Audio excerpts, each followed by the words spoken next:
The Raven. Once upon a midnight dreary, while I pondered weak and weary over many a quaint and curious volume of forgotten lore, while I nodded, nearly napping, suddenly there came a tapping, as if someone gently rapping at my chamber door. "'Tis some visitor," I muttered, tapping at my chamber door. "Only this, and nothing more." Distinctly I remember it was in the bleak December, and each separate dying ember wrought its ghost upon the floor. Eagerly I wished the morrow, vainly I had sought to borrow from my books surcease of sorrow, sorrow for the lost Lenore, for the rare and radiant maiden whom the angels named Lenore, nameless here forevermore. And the silken, sad, uncertain rustling of each purple curtain thrilled me, filled me with fantastic terrors never felt before. So that now, to still the beating of my heart, I stood repeating, "'Tis some visitor entreating entrance at my chamber door, some late visitor entreating entrance at my chamber door. This it is, and nothing more."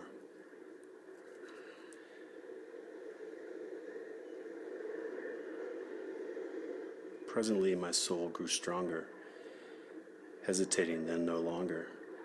"Sir," said I, "or madam, truly your forgiveness I implore. But the fact is I was napping, and so gently you came a-rapping, and so faintly you came tapping at my chamber door, that I scarce was sure I heard you. Here I opened wide the door. Darkness there, and nothing more."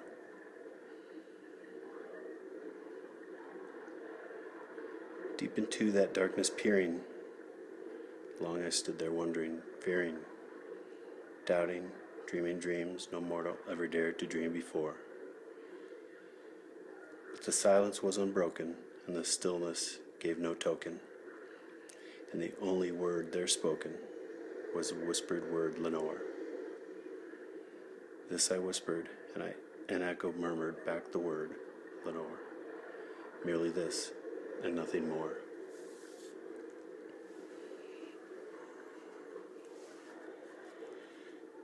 Back into the chamber turning, all my soul within me burning. Soon again I heard a tapping, somewhat louder than before. "Surely," said I, "surely that is something at my window lattice.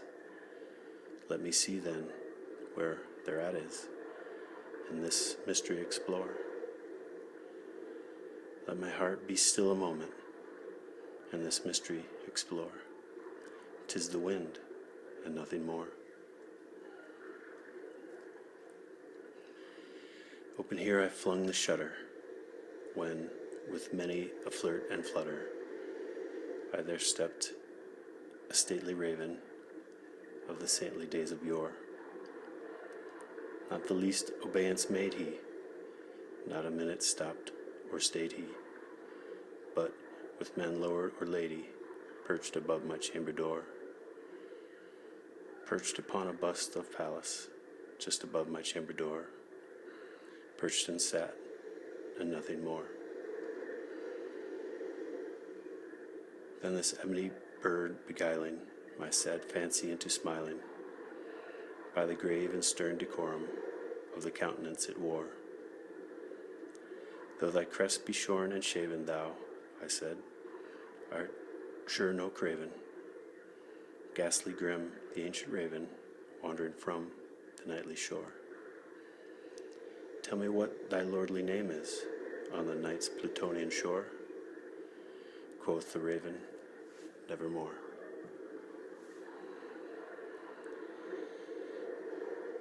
Much I marveled this ungainly fowl to hear discourse so plainly, though its answer little meaning, little relevance he bore. For we cannot help agreeing that no living human being ever yet was blessed with seeing bird above his chamber door, bird or beast upon the sculptured bust above his chamber door, with such name as nevermore.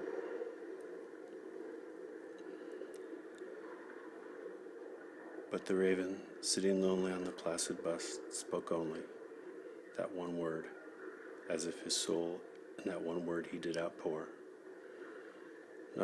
Nothing farther than he uttered, not a feather than he fluttered, till I scarcely more than muttered, other friends have flown before. On the morrow he will leave me, as my hopes have flown before. Then the bird said, nevermore.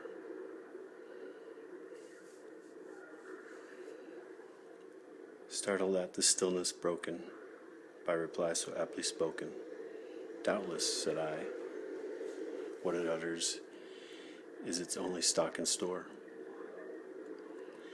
caught from some unhappy master, whom unmerciful disaster followed fast and followed faster, till his songs one burden bore, till the dirges of his hope that melancholy burden bore, of never, nevermore.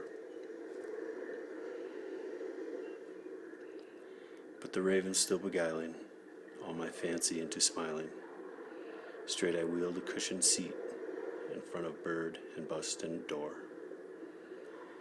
Then upon the velvet sinking, I betook myself to linking fancy unto fancy, thinking what this ominous bird of yore, what this grim, ungainly, ghastly, gaunt, and ominous bird of yore meant in croaking nevermore. This I sat, engaged in guessing, but no syllable expressing to the fowl whose fiery eyes now burned into my bosom's core.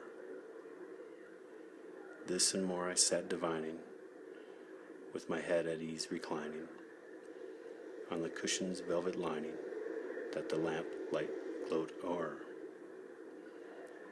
but whose velvet violet lining with the lamp light gloating o'er she shall press, ah, nevermore. Then methought the air grew denser, perfumed from an unseen censer, swung by seraphim whose footfalls tinkled on the tufted floor. Wretch, I cried, thy God hath lent thee, by these angels he hath sent thee, respite, respite and repent thee from thy memories of Lenore. Quaff, O quaff this kind nepenthe, and forget this lost Lenore, quoth the raven, nevermore.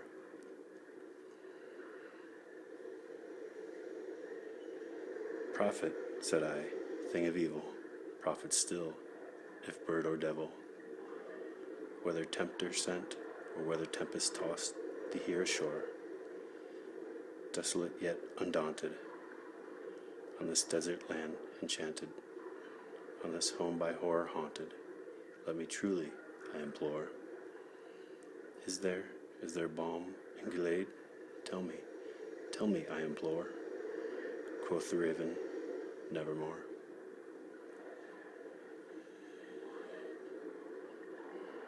Prophet, said I, thing of evil, prophet still, if bird or devil, by that heaven that bends above us, by that God we both adore, tell this soul with sorrow laden, if with the distant Aden, it shall clasp a sainted maiden, whom the angels name Lenore, clasp a rare radiant maiden, who the angels name Lenore, quoth the raven, nevermore.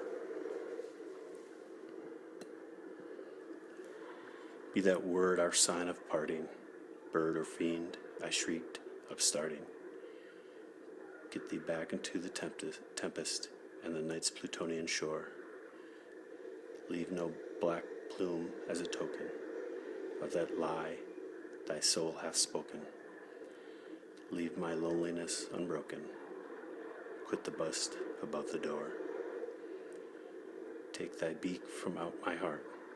Take that form from off my door. Quoth the raven, nevermore. And the raven, never flitting, still is sitting on that pallid bust of Pallas just above my chamber door. And his eyes have all the seeming of a demon's that is dreaming, and the lamplight o'er him streaming through his shadows on the floor. And my soul from out that shadow that lies floating on the floor shall be lifted nevermore.